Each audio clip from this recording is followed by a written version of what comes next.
ជាសឹងក្រៅថ្នាក់ម្ចាស់ពៀនរៀនសោយជាងគេមកសងជុំតោះចិត្តម៉ែមករៀនក្រោយគេប្រចាំពេលនៅជាលៃអន់ជាងអ្វីខ្លាចប្រាក់គៀនខ្លាំងលំហាត់ឲ្យស្នឹងណែនាំ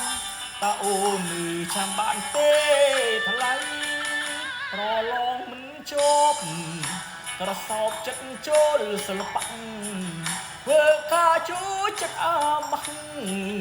ក្រោយចំថ្នាំងវាជាលៃតាមសើបដំណឹង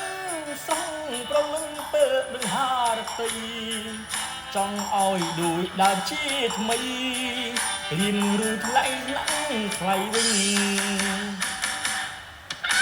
ស្នួនបានជាប់មកហាមជាលៃអនាគតថ្លាថ្លៃមានអ្វីឲ្យទុំតោមិនវិញអូនខិតខំរៀន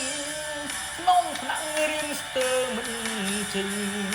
ទៅក្រៅថ្នាក់យ៉ាងនេះវិញបានត្រឹមរីករាយជូនថ្លៃចង់មកស្នាស្និទ្ធតែចិត្តខ្លាចគេលក់លើយសងវែងអើយឺខបយ